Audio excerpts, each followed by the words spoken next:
Bonsoir. Ce soir, je vous raconte l'histoire du faux jumeau du Père Noël. Il était une fois un homme et une femme qui vivaient au pôle Nord. Ils ne connaissaient que la blancheur de la neige, la banquise et le froid glacial. La vie y était à la fois difficile et merveilleuse, en compagnie des sapins, des ours polaires, des phoques, des morses, des renards polaires qui sont aussi blancs que les ours, et parfois même les géantes baleines à bosse qui illuminaient le bord de l'eau avec leur souffle. Un jour, la femme accoucha de 2 enfants, des jumeaux. Ils se ressemblaient comme 2 gouttes d'eau. Le couple était heureux. C'était un merveilleux cadeau de la vie. Les enfants apportaient de la joie et réchauffaient les cœurs. Les enfants grandirent. L'un devint le Père Noël. Je ne vous parlerai pas de lui ce soir, car vous le connaissez tous. Je vais vous parler de son frère jumeau. Enfin, celui que le Père Noël appelait son faux jumeau, car ils n'avaient aucun point en commun. Chaque année, le Père Noël aime gâter les enfants, les petits et les grands, car nous sommes tous l'enfant de quelqu'un. Le Père Noël vous gâte donc, que vous soyez sage ou pas très sage, voire même pas très sympa, pas sympa du tout, et peut-être même méchant. Un enfant reste un enfant, et reste un enfant, peu importe son âge. Telle est sa devise, il ne tient pas compte de vos bêtises.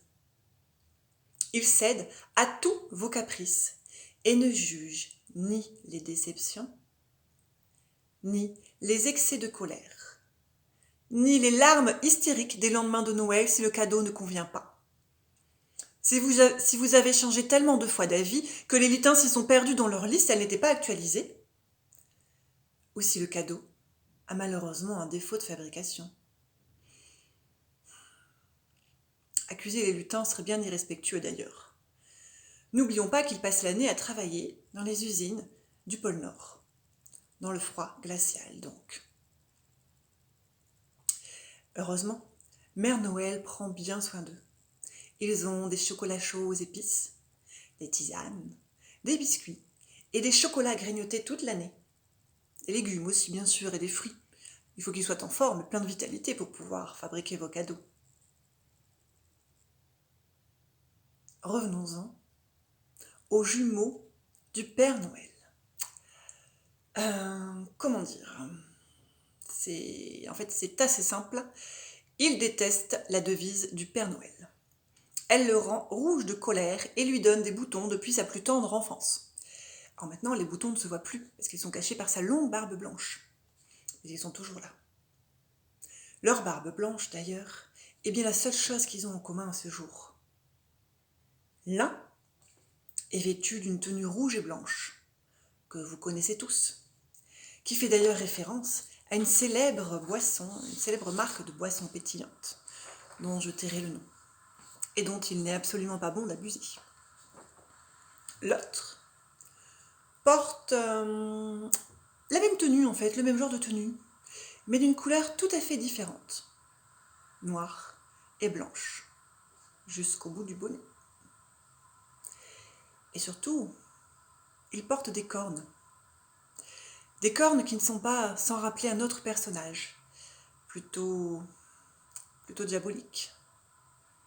Il a aussi de longs ongles, qu'on pourrait comparer à des griffes, et surtout un regard pas très sympathique, un regard profond, un regard noir.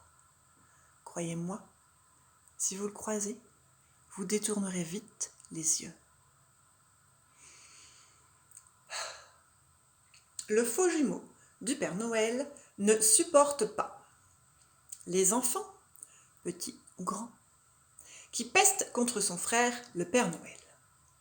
Même s'il ne vous a pas apporté le cadeau désiré, ou qu'il a fait une faute dans votre prénom, ou que l'emballage laisse à désirer. Après tout, qui fait attention à l'emballage? Il finit vite déchiqueté dans la poubelle. Il déteste les pleurs, les colères, les caprices qui suivent les jours de Noël. D'ailleurs, quand il y réfléchit bien, il déteste les colères, les pleurs, les caprices, les ragots et les mesquineries toute l'année. Il ne supporte pas non plus les enfants qui disent des gros mots et font des gestes irrespectueux. Ceux qui n'écoutent pas leurs parents et n'en font qu'à leur tête. Ceux qui font des bêtises ou tapent du pied et crient dans les magasins. Les enfants, petits ou grands, ne l'oublions pas, qui font du mal aux animaux ou aux autres êtres humains. Par exemple, des enfants dans une cour d'école qui s'en prennent à un de leurs camarades, ou sur les réseaux sociaux, ou un adulte qui en critique un autre. Il déteste tous les enfants, petits ou grands, je le rappelle, qui ne sont pas sages et méchants. Il aime, entre autres, l'harmonie, le respect, l'amour, la solidarité, la compréhension, le non-jugement. Peut-être aussi un peu la peur, ou du moins en faire usage. En effet, depuis la nuit des temps, on raconte que la veille de la Saint-Nicolas, est le 5 décembre donc à partir d'aujourd'hui, nous sommes le dimanche 5 décembre, dès ce soir donc, le faux jumeau du Père Noël quitte le pôle Nord, avec quelques lutins qui ne seraient pas très très joyeux, ni sympathiques, un peu comme lui quoi. Il part avec son traîneau et sa liste. Car oui, le Père Noël a une liste qu'il fait toute l'année, avec l'aide des lutins qui collaborent avec lui et qui nous observent, qui vous observent, partout où vous êtes. Des petits bruits dans le grenier. Est-ce vraiment une souris? Un objet qui a bougé dans votre bureau. Est-ce vraiment votre collègue? De la buée sur une fenêtre. Peut-être était-ce un lutin?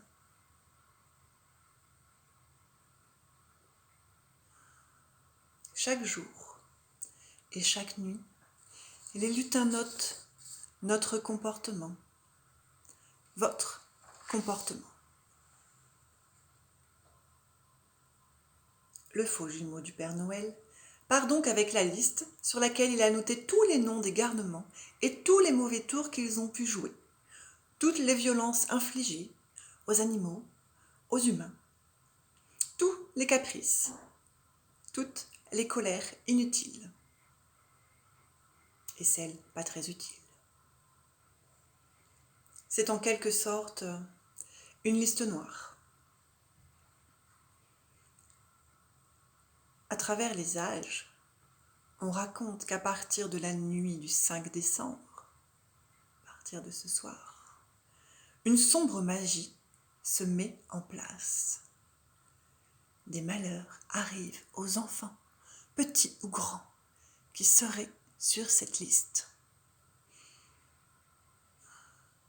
On raconte que des enfants, petits ou grands, auraient fait d'horribles cauchemars pendant plusieurs nuits.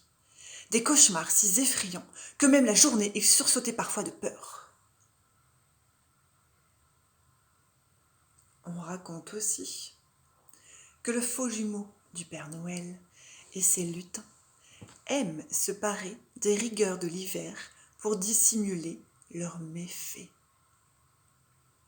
Que certains et certaines auraient vécu des mésaventures suite à d'étranges changements climatiques totalement imprévus.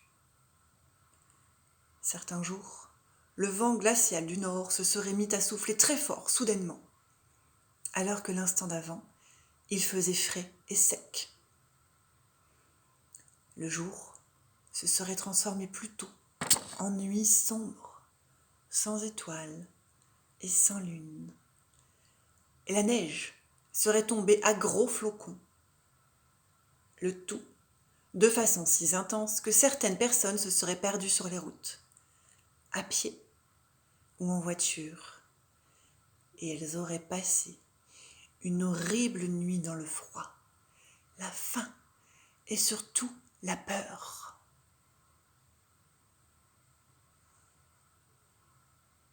Pire encore, d'autres, qui auraient été extrêmement méchants, se seraient fait fouetter et griffer la nuit pendant leur sommeil. Ces méfaits auraient lieu tous les ans, de la veille de la Saint-Nicolas jusqu'à Noël.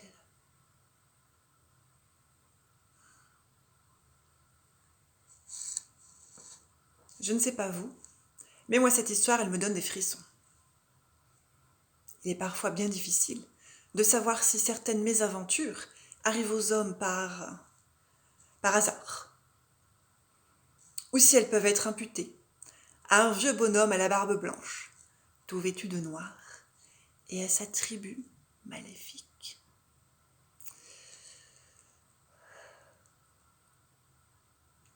J'espère que vous avez été bien sages cette année. Et surtout, que vous le serez encore pour les années à venir.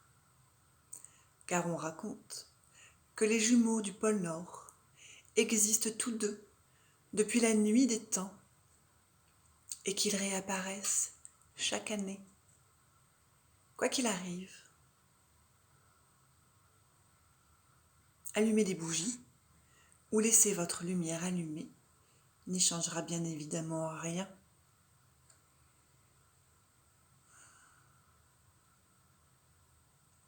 Cette histoire est maintenant terminée.